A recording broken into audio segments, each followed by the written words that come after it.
만약에 이것의 자산 가치가 하락을 하면, 쉽게 얘기하면 폭락을 하게 될 경우, 저는 더 많은 수량의 이걸 매입을 할 겁니다. 굉장히 많은 수량으로요. 그게 무엇이냐? 바로 실버입니다. 실버요. 자, 실버는 은이죠. 네, 은을 이야기합니다. 그리고 골드도 있고요. 금도 있고 은도 있습니다. 금을 사도 되고 음을 사도 되는데, 실버를 사는 이유는 간단하죠. 음보다 변동성이 더 빨라요. 음보다 상승 속도가 더 빠르고요. 그래서 만약에 투자 용도로 산다고 하면 실버고, 보유 용도로 그냥 쭉 가지고 가고 싶다고 하면 골드입니다. 자, 실버를 제가 다시 보면은, 그러니까 이거 투자 제 견해입니다. 그러니까 뭐 절대적으로 뭐 신봉하거나 그러진 마시고요.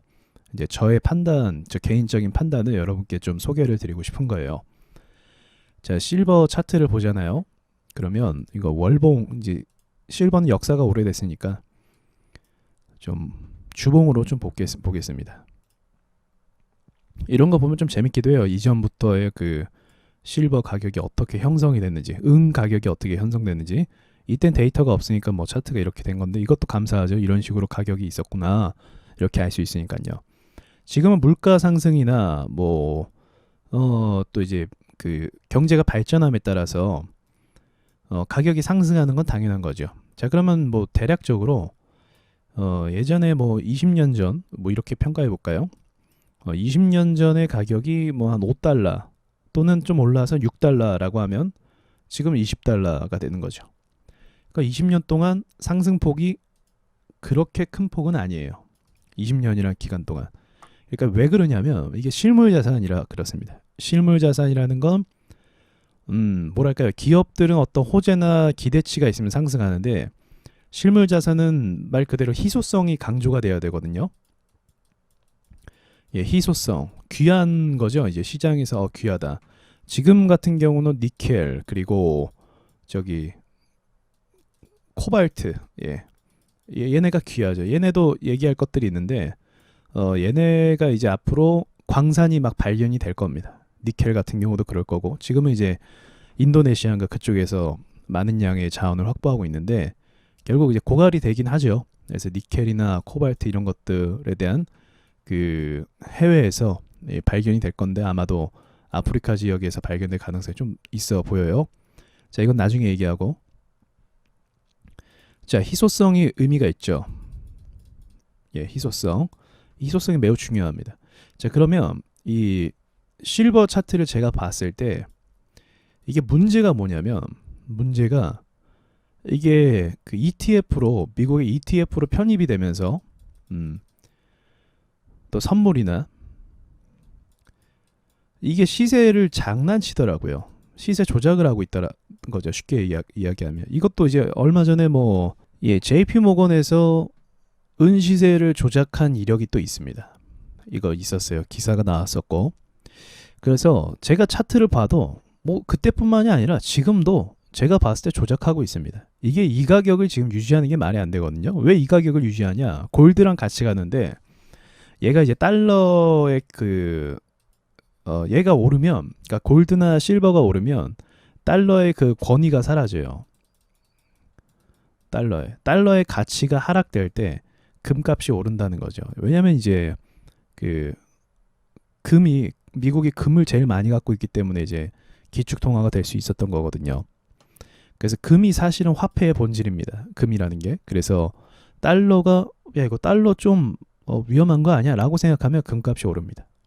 그러니까 경제 위기가 발생하거나 좀 그 실물 자산이나 주식이 불안감을 느낄 때 금값이 일반적으로 오르죠. 그게 일반적이에요. 그게 원래 맞아요. 당연한 거죠. 왜냐면 원래 돈의 가치로 가자는 거니까. 여러분 만약에 은행이 망할 것 같아요. 그럼 은행에 돈 빼러 가지 않습니까? 당연한 거죠. 근데 그 은행의 돈의 그 보증 가치는 뭡니까? 금이에요. 그리고 항상 커플로 따라다니는 은. 둘은 친구입니다. 같이 가요, 항상. 얘가 앞서갈 때도 있고. 같이 가요. 어쨌든 금이나 음이나 똑같은 건데, 이 금에 대한 그 권위가 지금 굉장히 떨어진 거죠. 그러니까 경제가 안 좋으면 금으로 가는 게 일반적인데 차트를 보시면 최근에 코로나 사태나 이런 걸 통해서 경제가 굉장히 안 좋았었죠. 굉장히 심각할 정도로 안 좋았었죠. 근데 은 가격을 보십시오. 은 가격이 2008년도 때보다 지금이 더 큰 위기였거든요. 최근 들어서가 2008년 서프라임 이후로 이제 이때 은 가격이 왜 올랐냐면 금 가격이 올라서 그런데 이때 이제 달러를 많이 풀으니까 달러에 대한 그 방금 이야기했던 그 신뢰도가 점점 떨어지는 거죠. 돈을 너무 많이 풀어대니까. 그래서 은값이 아니 이때 그래서 이제 그 실물 자산의 가치가 오른 거고 이것도 역시나 이제 투자 자산이다 보니까 상투에서는 이렇게 시세가 꺾이는 거죠.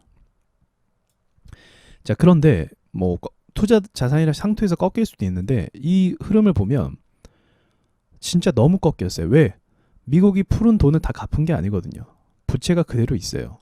그러니까 본질 자체가 재료가 소멸된 게 아니라는 거예요. 쉽게 얘기하면 주식으로 보면 재료가 왜 올랐냐? 미국 돈이 의심스럽다. 너무 많이 풀었다. 미국이 이때 경제 위기가 터져서 양적 완화를 막 했다는 거죠. 근데 경제 위기 터지면서 또 은값이 같이 하락을 했습니다. 전체적인 그 ETF 편입 때문에 그래요. ETF가 빠지니까, 그러니까 투자 자산, 증권 자산이 빠지니까 같이 빠지는 거예요. 골 때리는 거죠. 이럴 게 아닌데. 자, 최근에도 마찬가지예요. 최근에도 투자 자산들이 빠지니까 이런 식으로 같이 좀 떨어진 부분이 있다는 거죠. 그리고 오를 때도 또 같이 오르고. 근데 본질적으로 보면 이게 이런 게 아니거든요. 실물 자산의 가치가 뭐 증권이 오른다고 같이 오르고 이런 차원의 것이 아니에요. 그러니까 본질적으로 보면은 앞으로 이 달러에 대한 그 의구심이 드는 시점에서부터 그 시점부터 이제 이 은이나 금에 대한 가치가 주목받을 가능성이 굉장히 높습니다. 굉장히 높아요. 희소성이라는 게 확실히 있거든요. 희소성. 비트코인이 왜 오릅니까? 희소성 아닙니까? 막 그 채굴하는 데 있어서 그래픽 카드를 더 많이 써야 되고 사용해야 되고 뭐 그래서 희소성이라는 게 있잖아요. 막 풀어 제끼면은 아무나 다 만들 수 있으면 그게 가치가 없는 거죠. 가치가 있다라는 건 희소성이 있다라는 거거든요. 은에 대한 희소성이 충분히 있다는 건데 시장에서 아직 평가를 받지 못했습니다. 왜 평가를 받지 못했을까요? 주식이 오르니까. 테슬라 오르고 애플 오르고 그죠? 애플 오르고 테슬라 오르고 우리나라 증시도 오르고 그리고 비트코인도 오르니까. 결국은 은이나 금도 안전자산이지만 투자자산이라는 걸 잊어서는 안 됩니다. 그러니까 이런 애들이 오르니까 얘네가 주목을 받을 일이 없는 거예요. 근데 실제로 가치로 보면은 본질적인 재료로 따지고 보면은 이제 금이나 은에 대한 가치는 굉장히 사실 높은 거죠. 평가가 지금 안 받은 것뿐입니다. 시장에서. 그러니까 그 주식으로 또 비유하면 어떤 재료가 있는데 시장에서 그 재료가 아직 빛을 발하지 않고 있는 거죠. 주식이라는 거는 그 군중 심리가 또 있죠. 그리고 시장에서 주목을 받아야 되고요. 그리고 흐름을 타야 되고요. 그죠? 모멘텀도 있어야 됩니다. 흐름을. 이게 같이 있어야 돼요. 아무리 좋은 회사도 주목을 받지 못하고 흐름을 타지 못하고 군중들이 알아주지 못하면 의미가 없어요. 아무리 좋은 회사도. 그래서 약간 대주주가 그러니까 회장이 좀 오버 좀 해줘야 됩니다. 셀트리온처럼. 막 우리가 뭐 만들 거다. 무조건 막 몇 개월 안에 만들 거다. 걱정하지 마라. 이런 식으로 약간 오버 좀 해줘야 돼요. 그래야 시장에서 주목받고 저런 회사구나 하면서 그 자신감 믿고 가는 거죠. 근데 금이나 은은 그런 게 전혀 없는 거죠. 시장에서. 왜냐면 비트코인이 오르고 야 비트코인이 미래의 자산을 대체할 거래 이런 식으로 이야기하고 또 주식도 애플이나 테슬라는 죽지 않아 하면서 계속 오르고 미국 주식은 죽지 않아 하면서 오르고 그러니까 더더욱더 시장에서 주목을 못 받고 있는데 제가 이 차트를 가만 보아하니 이것이 시세가 지금도 여전히 조작이 되고 있다라고 제가 판단을 할 수밖에 없더라고요. 좀 자세히 볼게요. 이것만 말씀드리고 마칠게요. 자 보시면 은입니다. 은 실물 자산이에요. 자 폭락을 24% 합니다.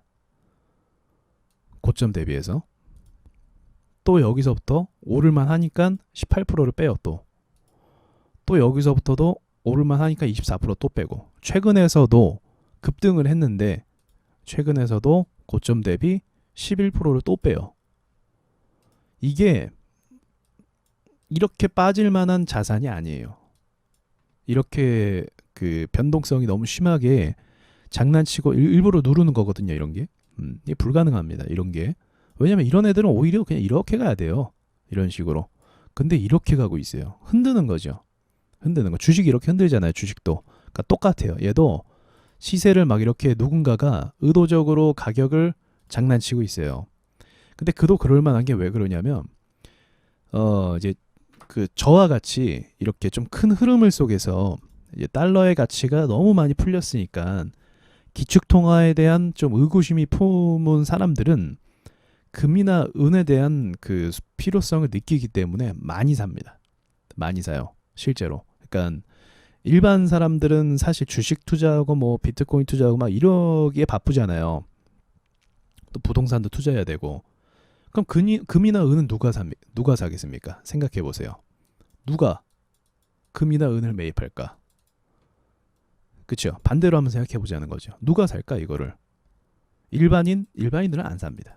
거의 안 사요. 취미로 좀 모으는 사람은 있어요. 취미식으로 해서 하는 사람이 있는데 이걸 뭐 진짜 막 자산에 막 엄청나게 베팅하고 그런 사람 많이 없습니다. 왜냐면 거래세가 있죠. 우리나라 부가세가 있잖아요. 금 살 때 부가세 10% 붙어요. 그럼 팔 때 10% 손해예요. 역으로. 그래서 수익을 보려면 10% 이상 올라야 돼요. 무조건. 근데 금값이 10% 오르려면 얼마나 기다려야 됩니까? 꽤 오랜 시간 기다려야 돼요. 그래서 우리나라에서 일반인들이 안 사요. 그럼 이걸 할 수 있는, 이걸 사는 사람은 어떤 사람들일까요? 정말 미래 가치를 보고 10년 이상 보고 투자하는 사람들인 거죠. 10년 이상을 바라보면서 투자할 수 있는 자금 여력이 있는 사람들, 그런 사람들만 보통 금이나 은을 매입합니다. 그래서 나라에서 많이 매입을 합니다. 근데 중요한 거는 이제 중국이라든지 그리고 또 러시아라든지 금이나 은, 또 인도도 아마 마찬가지일 거예요. 금이나 은을 굉장히 많이 계속적으로 매입하고 있어요. 왜요?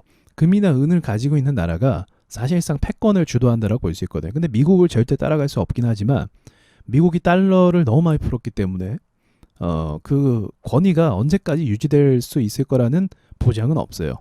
항상 그 기축통화라는 것도 100년 안팎에서 기축통화가 항상 다른 나라로 넘어갔습니다. 왜요? 기축통화 믿고 돈을 너무 사치 부리며 쓰는 거예요. 미국이 엄청난 사치를 한 건 아니지만 뭐 보시다시피 좀만 뭐 있으면 돈 풀어갖고 쉬는 국가들 힘들게 하고 시내 돈 풀어갖고 또 힘들어지면 다른 나라 이렇게 경제 제재하고 뭐 그런 식으로 하잖아요. 또 전쟁 물자 팔고 그런 식으로 계속 해왔어요. 어떻게 보면 우리나라랑은 동맹국이지만 다른 나라들 입장에서 봤을 때 예를 들면 뭐 북한 입장에서만 봐도 미국이 깡패죠. 막 제재하고 핵 못 만들게 하고 이제 제가 북한 편을 드는 게 아니라 이제 우리는 친미 국가잖아요. 근데 반미 국가들 입장에서는 굉장히 괴로운 대상이에요. 굉장히 괴롭혀요. 중국도 엄청 괴롭히고 있잖아요. 지금 엄청나게 괴롭히는 나라입니다. 미국이. 그러니까 왕이에요, 왕 실제로. 근데 이게 언제까지 유지되지는 않는다는 것이 이제 역사적으로는 그런데 자 아무튼 뭐 이런 상황이라는 겁니다. 그래서 이런 종합적인 것을 판단했을 때 이제 근거로 금이나 은을 투자하는 거죠. 자산의 일부를. 그럼 저도 같은 관점이에요. 사실 저 같은 경우도 단기로 뭐 지금 뭐 시세 차익을 얼마 내겠다 이게 아니라 저 같은 경우도 5년 이상 최소 5년 이상 끌고 갈 수 있을 만한 그 자산으로 저는 여기고 있는 거죠. 여기고 있는. 이미 사실 이전부터 매입을 해왔어요. 사람들이 아무도 관심 안 가질 때, 정말 관심도 없을 때 저는 이미 매입을 해왔습니다. 이 시기에요. 그런데 이제 만약에 더 빠지게 되면은 그럼 저는 더 매입을 하겠다는 거죠. 더 빠지면 더 그래도 난 사겠다는 거예요. 예. 더 길게 보니까요. 그러니까 주식도 이런 식으로 하면은 뭐 문제가 없잖아요. 예. 근데 전 주식보다는 그러니까 주식도 그렇게 할 수 있지만 주식보다는 이제 지금 그 전 세계적인 흐름을 봤을 때 달러를 풀었을 때의 그 가치를 봤을 때 저는 제 생각이지만 이게 주목을 받을 거라고 보고 있어요. 아직 재료가 있는데 그러니까 이런 재료 말하는 거예요. 이때 이 힘이 있어요. 이 힘이 이런 힘이 얘가 있단 말이에요. 분명히 있어요. 아직 시장에서 이 힘이 발휘가 안 된 겁니다. 보시면 오를 때 적지 않게 올랐어요. 막 300% 이렇게 올랐어요. 이때보다 지금 돈을 더 풀었어요. 미국이. 아시겠지만 더 많이 풀었습니다. 더 많이 풀었어요. 상상도 할 수 없을 정도로 이때 비교 게임도 안 될 정도로 지금 돈 풀었습니다. 미국이. 아시잖아요. 셧다운 시키고 기업들 채권 다 사주고. 그럼 이때도 300%인데 만약에 지금 그 가치를 시장에서 반영이 되고 이거 어쨌든 이것도 조작하고 있다고 보고 있는데 이거 조작해갖고 또 이걸로 올려서 또 시세 차익 얻을 겁니다. 분명히. 조작하는 이유가 그거죠. 나중에 올리면 일부러 다 못 오르게 해서 털고 밀고 괴롭힌 다음에 이제 사람들이 다른 거에 자산에 관심 가질 때 이거 매입해서 이제 이걸 가지고 또 수익을 내는 게 세력들의 특징 아니겠습니까? 그래서 그때를 좀 기대해 봤을 때 제가 봤을 땐 이것보다는 더 높은 기대 수익률이 가능하다고 보고 있는 거죠. 그러니까 주식이라고 생각하시면 됩니다. 주식도 오르면 500%씩 오르잖아요. 그렇죠. 500%씩 오르잖아요. 그런 개념 비슷하게 생각하고 있다고 보시면 됩니다. 네, 그러니까 이 은이나 금은 사실 뭐 막상 해보시면 변동성이 없기 때문에 재미가 없어요. 네, 뭐 삼성전자 장투한 거랑 비슷하기도 합니다. 네, 근데 저는 지금까지 말씀드린 관점에 의해서 금이나 은에 대한 좀 매력을 느끼고 있다는 거죠. 특히 실버 같은 경우는 변동성이 너무 세서 좀 더 괜찮다는 거죠. 그래서 이 부분을 좀 참고하시고 여러분도 좀 투자에 대한 어떤 시야를 좀 넓히시면 좋을 것 같습니다. 제가 뭐 비트코인에 대한 이야기도 하고 뭐 전체적으로 다 이야기를 하잖아요. 비트코인도 약간 할 말이 있기도 한데 이거는 뭐 나중에 또 제가 말씀을 드리도록 하겠습니다. 어쨌든 금이나 은이 지금 시장에서 굉장히 평가가 못 받고 있다는 거. 이 차트를 길게 아주 늘려서 보면은 금이나 은이 어떻게 보면 긴 박스권 안에 있는 겁니다. 긴 박스. 이때 시세가 20년 전에 시세가 쭉 지금부터 지금 가을까지 올라왔지만 지금 근 10년 동안 거의 10년 동안은 변화가 없었다라고 생각하시면 될 것 같네요. 이상 마치겠습니다.